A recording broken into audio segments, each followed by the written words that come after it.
This video provides easy-to-follow instructions for you to create this angle bracket using Onshape. Click below in the video description. Here you will find links to all of the resources you need to complete this project. First, there is a link for a PDF instruction sheet. Click this link and open the project drawings and specifications in a new browser tab. Next, if you don't have an Onshape account, use one of these links to create a free account at the Onshape website. Last, there are links for each of the segments of this video. The video instruction is organized into 5 segments. In Segment 1, you will read the engineering drawings. Segment 2 will establish the design intent. In Segment 3, you will create the part model using Onshape. Next, you will check the accuracy of your model by checking its mass properties.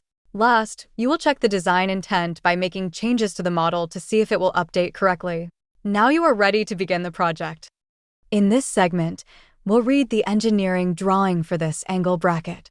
Let's start by identifying the views provided in the drawings. First, there is an isometric view showing the angle bracket as a 3-dimensional pictorial. Next, 3 orthographic views. On the left, a front view. Projected to the right of the front view, a right side view. Also included in the orthographic views is an auxiliary view. The auxiliary view is included because the angled face of the part is not parallel to the viewing plane. This results in the right side view not displaying the true shape and size of the features on the angled face. To accurately show these features, the auxiliary view is added. This view is projected parallel or normal to the angled surface and will show the true size and shape of those features. The auxiliary view line, shown as line AA in the front view, identifies the angle and view direction of the auxiliary view. When planning a parametric model, we first need to identify its basic shapes and included features. The front profile shows that the part has a uniform thickness, with one end perpendicular and the other end set at an angle. The auxiliary view and the right side view shows the part is symmetrical left and right.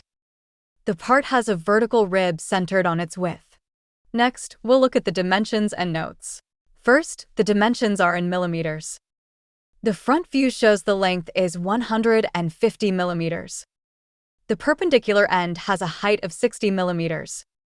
The angled end has a length of 95 millimeters. The angle is 60 degrees. The material thickness is 20 millimeters. The right side view shows the depth at 80 millimeters. The corners are rounded with a 20 millimeters fillet. Concentric to this fillet is a through hole with a diameter of 15 millimeters. In the auxiliary view, we can see that the distance between hole centers is the same width as the body at 80 millimeters. The arcs that form the brackets and hole centers are concentric, sharing the same center points. The arc radius is 25 millimeters, and the hole diameter is 25 millimeters. The rib is centered on the part and has a thickness of 10 millimeters. The rib is coincident to the top and side edges of both ends. The mass is in kilograms. The material is cast iron. Next, let's establish our design intent. To start, we need to identify any features that might be changed during the design process. The length of the part may need to be changed. Also, the width may need to be adjusted. The angle of the bracket may need to be larger or smaller. Next, let's consider the features that should not be changed when the part is revised. The size and locations of the holes, brackets, and fillet should not change relative to the outside edges, nor should the height or thickness change. So how should the part behave when these parameters are changed? We should be able to change the length, or change the width, or the angle, and the part should update without errors. Before we model the part in Onshape, let's preview the steps in the modeling process. Because we have identified 3 parameters that may need to be changed during the design process, we will start by setting those parameters as variables.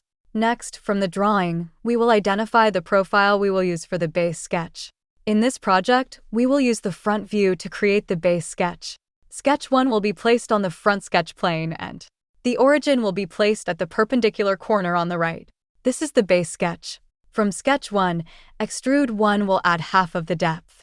Because the part is symmetric along its length, we can model half and later use mirror to create the opposite side. Next, we will add the fillet and hole to the vertical end. Then we can add the bracket with the concentric hole on the angled end. Next, we can mirror and join to create both sides. Last, we will add the rib centered on the width. So now, let's get started in creating the angle bracket. I have started a new Onshape document and named it Angle Bracket. The workspace units are set to millimeters and the mass is set to kilograms. Before we start, let's set the variables. Click on the Variable Table button on the right. First, we can create the length variable and set its value to 150 millimeters. Next, create the width and set it at 80 millimeters. Now create a variable for the angle. Note that this has to be designated as an angle from the drop-down menu. Set it at 60 degrees. This looks good. Click the button to close. Note the variables have been added to the feature list. It is important that the variables are placed in the feature list above any of the sketches or features to which they will be applied. Now, start a new sketch and choose the front sketch plane. Use N from the keyboard to view the sketch normal to the screen. Use P on the keyboard to turn off the visibility of the sketch planes. To start, choose a corner rectangle from the sketch toolbar. Click coincident to the origin and stretch the rectangle left and click. Hit Enter to accept the length dimension and for the thickness, enter 20 millimeters. Right-click and choose End Rectangle. Double-click on the length dimension. From the keyboard, use the hashtag to open the variables list. Click on Length from the pop-up menu and use Enter to set the length to 150 millimeters. Start a new corner rectangle. Click again coincident to the origin. Stretch the rectangle up to create the perpendicular end. For the height, enter 60 millimeters. Now, from the sketch toolbar, choose the angular rectangle. Click coincident to this endpoint and stretch the line at an angle and click, then again for the width. Set the length to 95 millimeters. We want all of the thickness to be the same on all the rectangle, so click on the equal constraint from the constraint menu. Click first on the dimensioned end of the rectangle and then the angled end. Again for the perpendicular end. Now use the dimension tool and dimension the angled end. Click on the dimension and use hashtag from the keyboard and choose Angle from the list and use Enter. The angle should be 60 degrees. This looks good. Use the green check to accept the sketch. From the Feature toolbar, click on Extrude. For the sketch region, click on Sketch 1 on the feature list. Click on the depth and use the hashtag from the keyboard. Choose Width from the pop-up list. Now, we are extruding half of the total width. We can edit to use a formula. After hashtag width, enter / and the number 2. This will divide the width value in half. Note, you can't use any measurement units with this formula. This looks right. Use the green check to close. Let's check the distance. Click on the Measure tool on the bottom right. Click on the edge of the extrude. This is 40 millimeters, which is correct. Next, we can round the corner on the perpendicular end and add the hole. Choose Fillet from the Feature toolbar. Set the radius at 20 millimeters. Click on the outside corner of this end. Use the green check to close. For the hole, we will use a sketch. Start a new sketch. Click on the end face to use as the sketch plane. The hole center is concentric to the center of the corner fillet. Click on Use from the sketch toolbar. Click on the fillet to include the center in the sketch. Click on Center Point Circle on the toolbar. Click coincident to the fillet center for the circle center. Set the diameter at 15 millimeters. This looks good. Use the green check to close. Choose Extrude from the Feature toolbar. This will remove material for the hole. Click on the sketch of the hole. For the termination, choose Up to Next. This looks right. Use the green check to close. Next, we will add the hole and bracket on the angled end. We can use a sketch to define these features. Start a new sketch. Click on the angled face for the sketch plane. Click on Center Point Circle for the hole. Choose a point coincident to the edge for the circle center. Set the diameter of the hole at 25 millimeters. Now, choose Center Point Arc from the sketch toolbar. Click coincident to the hole center for the center of the arc. Use the top corner point to start the arc. For the end of the arc, click coincident to the outside edge. Set the radius of the arc at 25 millimeters. This looks right. Use the green check to close. Now click on Extrude on the toolbar. Choose Remove for the type. For the sketch region, click on the sketch of the hole. For the termination, choose Through All. Use the green check to close. Start Extrude again. Now we will add material. Click on the sketch in the feature list to turn on its visibility. Click on the arc for the bracket. Use the arrow to change the direction. For the termination, choose up to face. Click on the opposite face. This looks right. Use the green check. Now we can use mirror to add the opposite half of the part. Click on mirror on the feature toolbar. This will be a part mirror. Click on the part in the parts list. For the mirror plane, use P on the keyboard to turn on the default planes. Use the front plane for the mirror plane. This looks good. Use the green check to close. Lastly, we need to add the rib at the center of the part. We will use a sketch to add this feature. Start a new sketch and click on the front default plane. Use N to view normal to the plane. Click on Use on the sketch toolbar. We need to use the points on the existing inside faces. Here, where the rib will start at this top inside point of this angled end. And here at the bottom point on the inside of the perpendicular end. Now I can use a line to connect the points to define the tip of the rib. Use the green check to close. Click on Rib on the feature toolbar. For the sketch profile, click on the line. For the thickness, enter 10 millimeters.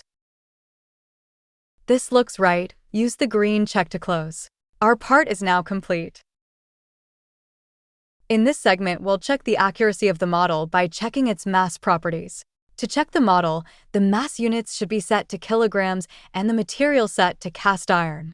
If the size and shape of your model was completed accurately, the mass should be 3.637 kilograms. Let's look at this process step by step.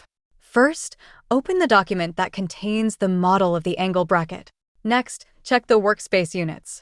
And make sure that mass was set to kilograms. Next, set the material to cast iron. Go to the part in the parts list. Right-click and choose Assign Material. In this case, we're searching for cast iron with a density of 6.975. Click to select it. Next, go down to the lower right corner and click on the Display Mass Properties button. When the dialog box opens, click on the part, and the display shows a mass of 3.637 kilograms. If this was your result, then your part is accurate and matches the specifications. If not, we can troubleshoot to locate the sketch or feature that has an error. First, locate the rollback bar in the feature list. Move the rollback bar up to just below Extrude 1. The mass now reads 1.526 kilograms. If you have an error here, examine Sketch 1 and Extrude 1.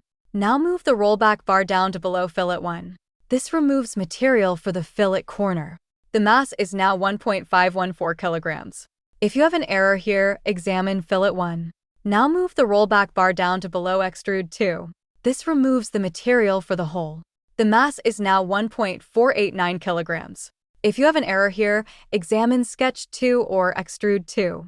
Now move the rollback bar down to below Extrude 3. This removes the material to form the hole on the angled end. The mass is now 1.455 kilograms. If you have an error here, examine Sketch 3 or Extrude 3. Next, move the rollback bar down to below Extrude 4. This adds material for the bracket. The mass is now 1.558 kilograms. If you have an error here, examine Sketch 3 or Extrude 4. Now, move the rollback bar to the end. The mass is now 3.637 kilograms. If you have an error here, examine Sketch 4 or Rib 1. You should now have found any errors and your part is accurate to the specifications. In this segment, we will make some revisions to the part and check if our design intent has been applied correctly. We will start by reading the revision drawings to identify the features that will be changed. First, the length has been revised to 100 millimeters. The width has been revised to 100 millimeters. The angled end of the bracket has changed to 45 degrees. If the part updates correctly, the revised mass should now be 3.565 kilograms. Now we will make the revisions to the angle bracket. I have opened the Onshape document that contains the part. We had anticipated these parameter changes in our design intent and set these as variables in our document. Click on the button for the variable table on the right. Start by double-clicking on the length variable and change it to 100 millimeters. I can see that this updates without errors. Next, change the width to 100 millimeters. Again, this looks good. Last, change the angle variable to 45 degrees. The part has updated without any errors showing in the feature list. Let's check its mass properties. The revised mass is now 3.565 kilograms. This is accurate. If your result matches this, then your part has been revised and meets the specifications. Thank you for watching. If you enjoyed this video, look for more projects at cadvideotutor.com. Also, hit the like or subscribe button. If you have a question, leave a comment.